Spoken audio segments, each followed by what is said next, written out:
ಬೆಂಗಳೂರಿಗೆ ವಾಪಸ್ಸಾದಂತಹ ಉತ್ತರಾಖಂಡ್ನಲ್ಲಿ ಬದುಕುಳಿದವರು ಡೆಹ್ರಾಡೂನ್ನಿಂದ ಸುರಕ್ಷಿತವಾಗಿ ಕೆಂಪೇಗೌಡ ಇಂಟರ್ನ್ಯಾಷನಲ್ ಏರ್ಪೋರ್ಟ್ಗೆ ಕನ್ನಡಿಗರು ಆಗಮಿಸಿದ್ದಾರೆ. ಸಚಿವರ ಜೊತೆಗೆ ಇಂಡಿಗೋ ವಿಮಾನದಲ್ಲಿ 13 ಕನ್ನಡಿಗರು ವಾಪಸ್ಸಾಗಿದ್ದಾರೆ. ಕಂದಾಯ ಸಚಿವ ಕೃಷ್ಣ ಬೈರೇಗೌಡ ಜೊತೆಗೆ ಚಾರಣಿಗರು ವಾಪಸ್ಸಾಗಿದ್ದಾರೆ. ಏರ್ಪೋರ್ಟ್ಗೆ ಆಗಮಿಸಿದವರನ್ನ ಕುಟುಂಬ ಸದಸ್ಯರು ಸ್ವಾಗತಿಸಿದ್ದಾರೆ. ಕುಟುಂಬಸ್ಥರನ್ನ ತಬ್ಬಿಕೊಂಡು ಕಣ್ಣಿಟ್ಟಿರುವಂತಹ ಚಾರಣಿಗರು ಸುಮಾರು 22 ಜನ ಕನ್ನಡಿಗರು ಚಾರಣಕ್ಕೆ ತೆರಳಿದ್ರು. ಟ್ರಕ್ಕಿಂಗ್ಗೆ ಹೋದಂತಹ ಸಂದರ್ಭದಲ್ಲಿ ದುರಂತ ಸಂಭವಿಸಿತ್ತು. ಅವರೆಲ್ಲರೂ ಕೂಡ ಈಗ ವಾಪಸ್ಸಾಗಿದ್ದಾರೆ. ಅದರಲ್ಲಿ 13 ಜನ ಬದುಕುಳಿದಿದ್ರು, 9 ಜನ ಕನ್ನಡಿಗರು ಸಾವನ್ನಪ್ಪಿದ್ರು. ಅವರೆಲ್ಲರನ್ನೂ ಕೂಡ ಕೃಷ್ಣ ಬೈರೇಗೌಡ ಅಲ್ಲಿಂದ ನೇರವಾಗಿ ಬೆಂಗಳೂರಿಗೆ ಕರೆತರುವಂತಹ ಕೆಲಸವನ್ನು ಮಾಡಿದ್ದಾರೆ. ಹೇಗೆ ಬದುಕಿ ಬಂದಿದ್ದೇವೋ ನಮಗೆ ಗೊತ್ತಿಲ್ಲ, ಈಗಲೂ ಕೂಡ ನಾವು ಶಾಕ್ನಲ್ಲಿ ಇದ್ದೇವೆ. TV9ಗೆ ಬದುಕಿ ಬಂದ ಚಾರಣಿಗರ ಪ್ರತಿಕ್ರಿಯೆಯನ್ನು ನೀಡಿದ್ದಾರೆ. TV9ಗೆ ಚಾರಣಿಗರು ಎಕ್ಸ್ಕ್ಲೂಸಿವ್ ಪ್ರತಿಕ್ರಿಯೆಯನ್ನು ನೀಡಿದ್ದಾರೆ. ಹೇಗೆ ಬದುಕಿ ಬಂದ್ವಿ ಅನ್ನೋದಾದ್ರೆ ನಮಗೆ ಗೊತ್ತಿಲ್ಲ,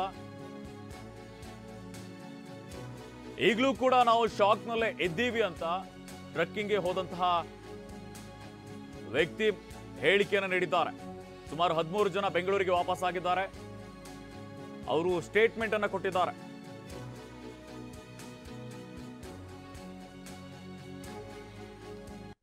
ಯಾವ ರೀತಿ ಓವರ್ಕಮ್ ಮಾಡಿದ್ರಿ ಸರ್?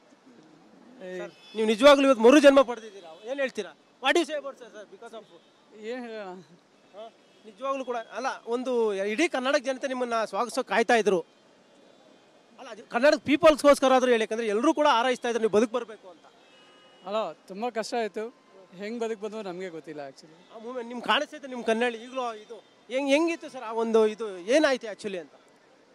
ಇಲ್ಲ, ಈಗೊಂದು ಶಾಕಲ್ಲಿದ್ದೀವಿ, ಇನ್ನೊಂದು ಸ್ವಲ್ಪ ದಿನ ಆಗಲಿ. 1966ಇಂದ ಸ್ಟಾರ್ಟ್ ಮಾಡ್ಕೊಂಡ್ಬಂದು ರಾಕ್ ಕ್ಲೈಂಬಿಂಗ್ ಮಾಡಿದ್ವಿ, ಮತ್ತು ಬೇಸಿಕ್ ಮೌಂಟೇನಿಯರಿಂಗ್, ಅಡ್ವಾನ್ಸ್ ಮೌಂಟೇನಿಯರಿಂಗ್ ಎಲ್ಲ ಮುಗಿಸ್ಕೊಂಡು then we started doing the expeditions and all that. So accidents ಆಗೋದನ್ನು ಯಾರು ತಡೆಯಲಿಕ್ಕೆ ಆಗೋದಿಲ್ಲ. ಸೇಫ್ಟಿ ಪ್ರಿಕಾಷನ್ಸ್ ನಾವು ತೊಗೊಂಡೇ ಎಲ್ಲ ಮಾಡೋದು. And will continue to do this trekking other programmes and encourage the youngsters to take it to become leaders and to become very strong in their own personality. Again, team will be an ordinary 15ರಿಂದ 20 depending upon what it is. If it is an ordinary trek, ಜಾಸ್ತಿ ಜನ ಇರ್ತಾರೆ. ಕ್ಲಿಷ್ಟವಾದ program ಇತ್ತು ಅಂದರೆ 8 ಅಥವಾ 10 limit ಆಗಿರುತ್ತೆ, depending upon the capacity of the person to who joins to.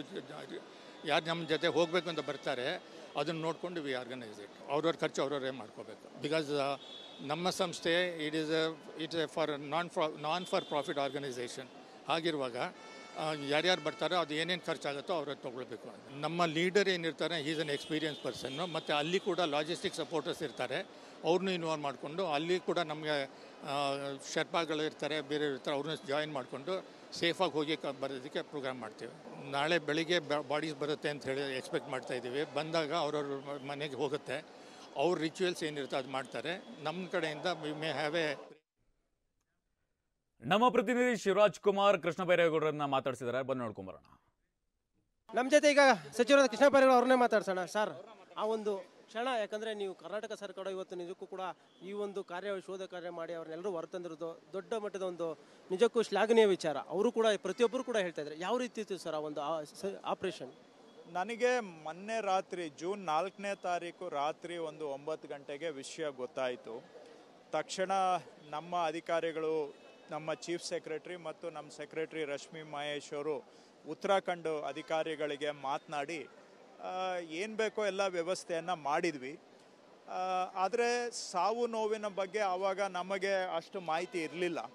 ಆದರೆ ನಿನ್ನೆ ಬೆಳಿಗ್ಗೆ ಸಾವು ನೋವು ಕೂಡ ಇದೆ ಅಂತ ಗೊತ್ತಾದ ತಕ್ಷಣ ನಾನು ಹೋಗಿ ಮುಖ್ಯಮಂತ್ರಿಗಳಿಗೆ ಭೇಟಿ ಮಾಡಿದೆ. ಮುಖ್ಯಮಂತ್ರಿಗಳು ಕೂಡ ತಕ್ಷಣ ನೋಡಿ, ನೀನು ಆದಷ್ಟು ಅಲ್ಲಿಗೆ ಹೋಗಿ ಅಲ್ಲೇ ಇದ್ದು ಏನು ಮಾಡಲಿಕ್ಕೆ ಸಾಧ್ಯ ಎಲ್ಲ ಪ್ರಯತ್ನವನ್ನು ಮಾಡಿ ಅಂತ ಹೇಳಿದ ಕೂಡಲೇ ನಿನ್ನೆ ನಾನು ಸೀದಾ ಏರ್ಪೋರ್ಟ್ ಬಂದು ಡೆಹ್ರಾಡೂನ್ಗೆ ಹೋದ್ವಿ.